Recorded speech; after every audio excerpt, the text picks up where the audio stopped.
Addresses by Henry Drummond, 1891. What is a Christian? Young men are learning to respect more, perhaps, than ever young men have done, the word Christian. I have seen the time when it was synonymous with cant and unreality and strained feeling and sanctimoniousness. But although that day is not quite past yet, it is passing. I heard this definition the other day of a Christian man by a cynic. A Christian man is a man whose great aim in life is a selfish desire to save his own soul, who, in order to do that, goes regularly to church, and whose supreme hope is to get to heaven when he dies. This reminds me of one of Professor Huckley's examination papers, in which the question was put, "What is a lobster?" One student replied that a lobster was a red fish, which moves backwards. The examiner noted that this was a very good answer, but for three things. In the first place, a lobster was not a fish. Second, it was not red. And third, it did not move backwards. If there is anything that a Christian is not, it is one who has a selfish desire to save his own soul. The one thing which Christianity tries to extirpate from a man's nature is selfishness, even though it be the losing of his own soul. Christianity, as we understand it from Christ, appeals to the generous side of a young man's nature, and not to the selfish side. In the New Version of the New Testament, the word soul is always translated in this connection by the word life. That marks a revolution in popular theology, and it will make a revolution in every young man's Christian association in the country, where it comes to be seen that a man's Christianity does not consist in merely saving his own soul, but in sanctifying and purifying the lives of his fellow men. We are told in the New Testament that Christianity is leaven, and leaven comes from the same root word as lever, meaning that which raises up, which elevates. And a Christian young man is a man who raises up or elevates the lives of those round about him. We are also told that Christianity is salt, and salt is that which saves from corruption. What is it that saves the life of the world from being utterly rotten, but the Christian elements that are in it? Matthew Arnold has said, "Show me 10 square miles in any part of the world outside Christianity where the life of man and the purity of women are safe, and I will give Christianity up." In no part of the world is there any such 10 square miles outside Christianity. Christian men are the salt of the earth in the most literal sense. They and they alone keep the world from utter destruction. I want to say a word here about the young men's Christian associations. Many have criticized them. They have been the target for a great deal of abuse. Many of the best young men have sneered at them and turned up their noses at them and denounced them. I am speaking with absolute sympathy and respect and even enthusiasm for young men's Christian associations. But I will turn for one instant upon those men who turn against them and tell them that it is not breadth that leads them to do that, but what one might call the narrowness of breadth, that breadth which denounces intolerance, and which is itself too intolerant to tolerate intolerance. And as someone says, it is easier to criticize the best thing superbly than to do the smallest thing indifferently. It is very easy to denounce the methods and aims and men of the young men's Christian associations, if instead of looking on and criticizing those who know a thing or two, those who think they are wiser and that they have the whole truth, would throw themselves in among others and back them and try to work alongside of them, they would get perhaps their breadth tempered by earnestness and by zeal, because the narrow man has much to contribute to the Christian cause, perhaps more than the broad man. But it needs all kinds of people to make a world. It needs all kinds of people to make a church, and every type of young men a Christian association. And the greatest mistake of all is to have every man stamped in the same stamp, so that if you meet him in a railway train 100 miles off, You would know him as a YMCA man. I would like to find many who would not wear the badge so pronouncedly that everyone should know them at a glance. There is only one great character in the world that can really draw out all that is best in men. He is so far above all others in influencing men for good that he stands alone. That man was the founder of Christianity. To be a Christian man is to have that character for our ideal in life, to live under its influence, to do what he would wish us to do, to live the kind of life he would have lived in our house, and had he our day's routine to go through. It would not perhaps alter the forms of our life, but it would alter the spirit and aims and motives of our life. And the Christian man is he who, in that sense, lives under the influence of Jesus Christ.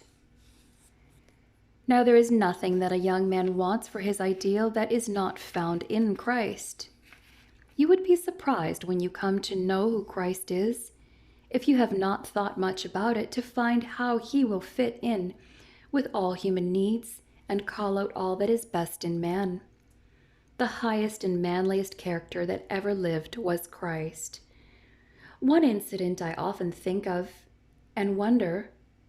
You remember when he hung upon the cross, there was handed up to him a vessel containing a stupefying drug, supplied by a kind society of ladies in Jerusalem, who always sent it to criminals when being executed. And that stupefying drug was handed up to Christ's lips. And we read, when he tasted thereof, he would not drink. I have always thought that one of the most heroic actions I have ever read of.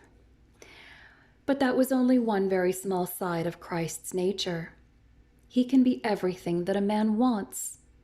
Paul tells us that if we live in Christ, we are changed into his image.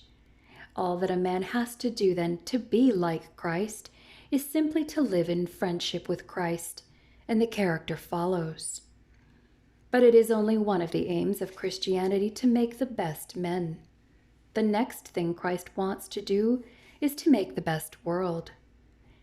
And he tries to make the best world by setting the best man loose upon the world to influence it and reflect him upon it. In 1874, a religious movement began in Edinburgh University among the students themselves that has since spread to some of the best academic institutions in America. The students have a hall, and there they meet on Sundays or occasionally on weekdays to hear addresses from their professors or from outside eminent men on Christian topics. There is no committee. There are no rules. There are no reports. Every meeting is held strictly in private, and any attempt to pose before the world is sternly discouraged. No paragraphs are put into the journals. No addresses are reported. The meetings are private, quiet, earnest, and whatsoever students likes may attend them. That is all. It is not an organization in the ordinary sense. It is a leaven. In all the schools, it is the best men who take most part in the movement, and among the schools, it is the medical side which furnishes the greatest number of students to the meetings. Some of the most zealous have taken high honors in their examinations, and some have been in the first class of university athletes. It is not a movement that has laid hold of weak or worthless students whom nobody respects, but one that is maintained by the best men in every department. The first benefit is to the students themselves. Take Edinburgh, with about 4,000 students drawn from all parts of the world and living in rooms with no one caring for them. Taken away from the moral support of their previous surroundings, they went to the bad in hundreds. It is now found that through this movement they work better and that a greater percentage pass honorably through the university portals into life. The religious meetings, it is to be observed, are never allowed to interfere with the work of the students. The second result is to be seen in what are called university settlements. A few men will band themselves together and rent a house in the lower parts of the city and live there. They do no preaching, no formal evangelization work. but they help the sick and they arrange smoking concerts and contribute to the amusement of their neighbors. They simply live with the people and trust that their example will produce a good effect. 3 years ago, they printed and distributed among themselves the following program of Christianity: to bind up the brokenhearted, to give liberty to the captives, to comfort all that mourn, to give beauty for ashes, the garment of praise for the spirit of heaviness. I suppose there are a few of us with broken hearts, but there are other people in the world besides ourselves, and underneath all the gaiety of the city there is not a street in which there are not men and women with broken hearts. Who is to help these people? No one can lift them up in any way except those who are living the life of Christ, and it is their privilege and business to bind up the brokenhearted. I want to urge the claims of the Christian ministry on the strength and talent of our youth. I find a singular want of men in the Christian ministry, and I think it would be at least worthwhile for some of you to look around, to look at the men who are not filling the churches, to look at the needs of the crowds who throng the streets, and see if you could do better with your life than throw yourself into that work. The advantage of the ministry is that a man's whole life can be thrown into the carrying out of that program without any deduction. Another advantage of the ministry is that it is so poorly paid that a man is not tempted to cut a dash and shine in the world, but can be meek and lowly in heart, like his master. It is enough for a servant to be like his master, and there is a great attraction in seeking obscurity, even isolation, if one can be following the highest ideal. With regard to the question, how do you begin the Christian life? Let me remind you that theology is the most abstruse thing in the world, but that practical religion is the simplest thing. If any of you want to know how you shall be a Christian, all I can say is that you should begin to do the next thing you find to be done as Christ would have done it. If you follow Christ, the old man will die of atrophy, and the new man will grow day by day under Christ's abiding friendship.